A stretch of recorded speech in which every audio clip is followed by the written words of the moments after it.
What is up, guys? Welcome back to the channel. Today's reaction video is American soldiers versus British soldiers, army/military comparison. 2021. This is going to be interesting. Yeah, it should be. I don't think we've done something like this before, have we? No, this is different to, I think this is different to the size of the army is this, the amount of money they're pumping, the amount of people there is. Oh, there's a bit on the mic. I'm going to take that off. I think that's completely different. Yeah. This is quality. If you had an American soldier versus one British soldier, who would win? I'm guessing. Do you know what I mean? So it's kind of, because although someone maybe have a better army, more equipment, the standard of the British ones potentially could be higher. I honestly have zero clue. I'd like to think the British ones are in quite good order, but I know the US ones are in quite good order as well. So it's going to be close. I think it's going to be a high standard either way. I'm sure there's a lot of countries you could put one of these up against and they'd absolutely batter, as shown in recent events. So smash that button, smash the subscribe button as well. You absolute legends. Would seriously appreciate it. Check out Patreon as well. Would appreciate that. We've got John Wick has gone out, hasn't it?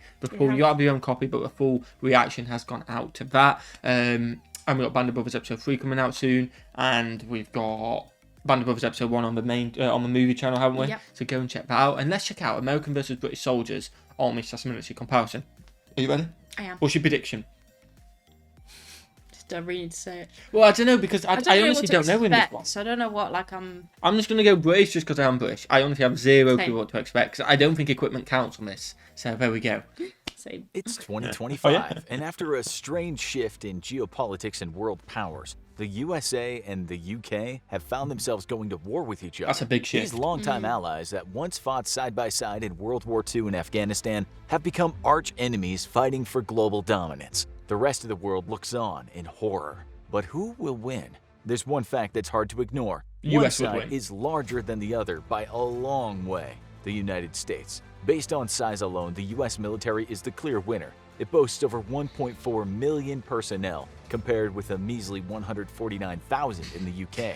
That might not guarantee success if the whole U.S. Army consists of untrained airheads and idiots, but it doesn't hurt. Especially when you consider the amount the U.S. spends. The American military budget is a huge $740 billion, compared with the UK's much smaller $49 billion. How cute. Money can't buy you everything in life, but it helps to win wars. But to be fair, both countries take their military spending seriously. In terms of GDP, the USA spends 3.4% on the military, and the UK spends around 1.7%. That figure won't help the Brits win a war, but it's something they can nurse their national egos with. So far, things aren't looking good for the Brits. They've been outnumbered and outspent. Let's see if they can turn things around with their equipment. As they say, it's not all about the size, it's about how you use it. Which country has the best weapons? That is a very true statement. Very true. I mean, I don't know why it is, but I've heard it's a very true statement. But again, I feel like the upgrades, the technology, the equipment is all going to depend on the money spent. Yeah. Because you're going to have better ones for the money spent. You know what I mean? So again, I feel like this is going to be US battering on this one. Yeah, because it's better quality. I was hoping this was just soldier man-to-man and train and stuff like that. It's not vehicles. If we're talking about quantities, the USA gets an easy win here, as you'd expect. They spend far more on the military overall, so of course, they have more stuff. The UK only has 227 tanks compared to the USA's 8,370. As for armored vehicles, the UK has 4,673 and the USA has 41,760. Is the UK's lack of resources such a big deal? Experience shows us that yes it is. During the Afghanistan conflict in 2007, the British Army stationed in the south of the country had been finding it increasingly difficult to maintain peace over the last 3 years because of their lack of equipment. Guess who had to sweep in to save them? The Americans. The U.S. Brigadier General Lawrence Nicholson brought in 4,000 Marines with a new approach. Go big, go strong, go fast. The new forces weren't exactly successful in maintaining peace, as anyone familiar with the Kandahar massacre and the May 1 district murders will know, but they were good at going big and going strong, which could give the U.S. an edge in battle. In Afghanistan, the British used Jackal vehicles, which are designed for maneuverability rather than protecting the person inside. The Americans had MRAPs, or mine-resistant ambush-protected vehicles. Although MRAP tanks are classified as light armored vehicles, they weigh a massive 14 to 18 tons and are a lot sturdier than the Jackals, designed to withstand the improvised explosive devices that threatened troops during the Iraq and Afghanistan conflicts. They were much more effective at keeping the troops safe from danger than anything the Brits had. However, the US Marines seem to have plenty of admiration for the Brits and what they achieved despite their lack of equipment. So that's something. One American Marine That comes down to the commented, training, the though, biggest doesn't thing it? I noticed was the vehicles they drive. You guys are friggin' gutsy. I wouldn't get shot at in one of those. Does having more flimsy vehicles make the British the weaker side, or just more badass? Or It depends crazy. on which way you look at it. Another difference between the British and US armies is their deployment of women on the front line. We don't want to say women are better or worse in the military than men, because that'd probably start a war in the comments section, so we'll let you decide, but it's definitely worth mentioning. In Afghanistan, the US Marines were shocked to see women wandering around shower blocks wrapped in nothing but a towel, with no cares in the world. The US does have women in the armed forces, but they aren't always allowed to be on the front line or live in close proximity to their male counterparts. In It's the whoever's UK, best for on job, the other really, isn't hand, it? women are seen as equals. Revolutionary concept. Despite their surprise at the close working and living relationships between women and men in the British Army, the US Marines soon realized these women were professional soldiers they needed to take seriously. But could the initial shock be a trump card up the sleeves of the British? Anyway, time to get on to the important stuff. The real factors that determine the success of a military side. Who can handle the most alcohol? It's a contentious topic. The British are known for drinking more heavily, and they can start at a younger age, but the US soldiers might give them a run for their money. Around 40% of US soldiers indulge in binge drinking. Okay. I know what you're thinking. What does this have to do with the power of their militaries? Although drinking is a skill that might be impressive on a wild night out on the town, it's not a positive thing during combat. It's important for soldiers to keep their mental health stable over extended periods of combat. The soldiers might use alcohol as a way of coping with difficult experiences they Yeah, I encounter can during the imagine. military, instead of talking about them. Over half of British servicemen and women drank at a level that could harm their health in my 2018, days. most likely to self-medicate for a mental health condition such as PTSD. Or That's mad, isn't it? Because again, they're going, so we can, for an example, we can do these videos, we can walk the street, we can be happy.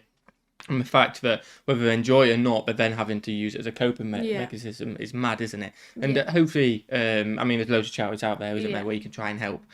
Because we want all them legends who have been out there to be in the best possible shape ever. It's just sad, isn't it? Yeah, it is. Super, super sad. or post-traumatic stress disorder. Similarly, alcohol as a coping mechanism is a huge problem among veterans. Wow, things just got dark. Back to a more lighthearted topic.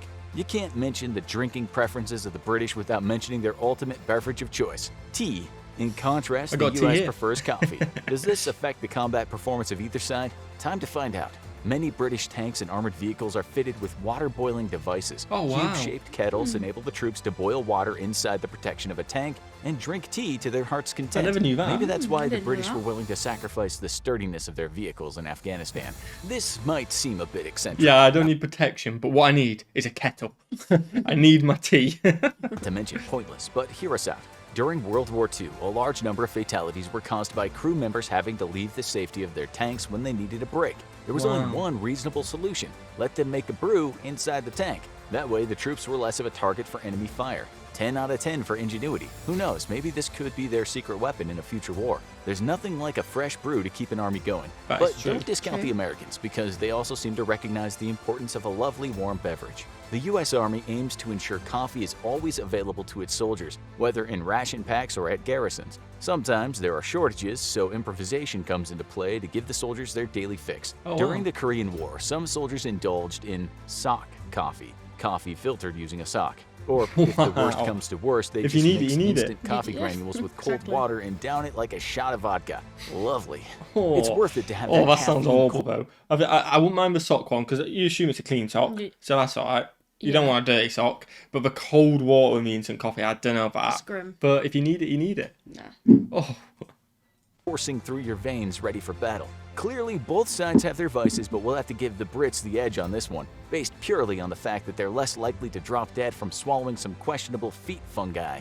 In this capitalist world, soldiers aren't just fighting for their national pride or a noble cause. They also want to receive their paycheck at the end of it all. The draft ended in 1973 after the Vietnam War in the USA, making the Army a professional, career-oriented force. In the British Army, the national service officially ended in 1960, and it transformed into a professional army in 1963. Okay. So who gets the fattest check? New recruits in the British Army start on a salary of £15,985 a year in training, soon going up to £20,400 when becoming a private. After a few not years, a if lot of they money, can is reach it? the rank It's of sergeant, not the for what salary they're will doing. go up to £35,853 a year. That's around $46,000. In the U.S. Army, new recruits can expect to earn $24,512 a year as a private first class after initial training. A sergeant earns anything up to $29,610 a year. So we have a clear winner here. Let's hope the Americans don't find out, or they could end up switching sides. Now that would be an interesting Oh, one. there you go. That might help. Just flaunt a bit more money and hope you guys switch sides, which you won't because you're so patriotic. That is mad, though. People going risking their lives and stuff like that. And you get paid that. Don't be wrong, to a lot of people it is a lot of money, and to us it is a lot of money. But in the concept of what other people get paid in the world, they're going out, meaning we can be free and stuff like that and fight for our lives. It's not a lot of money, is it? It is mad. With so much money, you'd hope the British soldiers would go through a half-decent training program. Let's find out if that's the case. In the UK, most soldiers complete a 14-week common military syllabus, followed by specialist training for different trades and divisions. US soldiers train for slightly less time. They complete a 10-week basic combat training course, then complete more career-oriented training. Okay. Overall, both countries offer a similar style of training based on fitness, discipline, and weaponry. It's hard to say that one country is definitively superior here, but there is one key difference: the age of the recruits. A U.S. soldier must be 17 to join the forces with parental consent, or 18 without the consent. Meanwhile, Brits can 16 join at the UK. age of Oh, wow. 16 if they have parental consent, making the UK the only NATO country to recruit young people into its military at age 16. It's a controversial policy, considering these recruits must remain in the Army until they're 22, and they can't even vote or drink alcohol until they turn 18. With literal boys among them who might have joined the forces as a rash decision, could British soldiers be flakier and less mature than their US counterparts? Or It's a good is their point, youth just a potentially. testament to how tough they are? But this is just the beginning. Average soldiers might make up the bulk of the Army, but what about the guys that are really, really well trained? We're talking about elite special forces. The British Army has the famous SAS, or Special Air Service. Founded during World War II, it's one of the oldest special forces and has the highest entry requirement of all British forces, with the motto, "Who dares wins." The SAS is respected and feared across the globe in equal measure.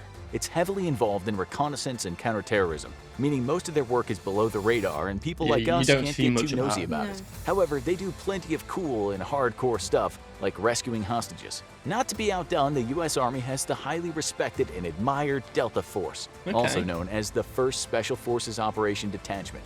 Formed in 1977, it's known as one of the most secretive U.S. forces and specializes in counterterrorism and hostage rescue. Sounding familiar yet? Allegedly, the Delta Force was modeled on the British SAS. We want to give the Brits the point here for sheer originality, but it's not exactly good news for them if the Americans know the training secrets and operations of their elite forces. Yeah, they're just gonna That's throw a more rookie money at it, error aren't if they? there ever was one, especially when there are way more U.S. soldiers and they have better equipment. What about the heads of the armies? The U.S. Army serves the government of the USA, making the President of the U.S. Commander-in-Chief. Meanwhile, the British Army serves Her Majesty the Queen the as King head of now. the armed forces, who is also their Commander-in-Chief. Her Majesty the Queen Elizabeth is closely tied to the British military, having been a wife, mother, and even grandmother of individuals serving in the armed forces. During World War II, the Queen, who was then Princess Elizabeth, joined the Auxiliary Territorial Service herself and learned to maintain and drive military vehicles and Oh, wow. ambulances. She even achieved the rank of Honorary Junior Commander I while didn't know doing that. her I part didn't. for the war effort. By comparison, the current U.S. president, as of this script's writing, claimed to suffer bone spurs when it was his time to serve his country. Points here for the badass monarch up to her elbow in Greece, fixing combat vehicles and serving her country. Overall, the British and American armies are matched fairly evenly in terms of their training and structure. It doesn't exactly come as a surprise, considering their histories are so closely linked. Realistically, the Americans would likely have the upper hand in any war against the Brits Oh, yeah. due to sheer manpower and include weaponry. everything, yeah. But let's hope the two sides can settle their differences over a cup of tea. Or coffee. Now check out our India So and it China wasn't what I thought it was going to be. I thought it was going to be No. like on the training. So I think I answered at the start whitewash, because as soon as you start talking about size of the amount, Well, and yeah, stuff it's like that, obvious. USA absolutely batter them. But I think on the soldier thing, it was kind of level because it's Yeah. we are allies at the end of the day, so we share stuff and stuff like that, Yeah. and it's similar training. So I think level on that, and then everything else, you guys just batter us. Yeah. Enjoy pretty, that. Pretty much that's it.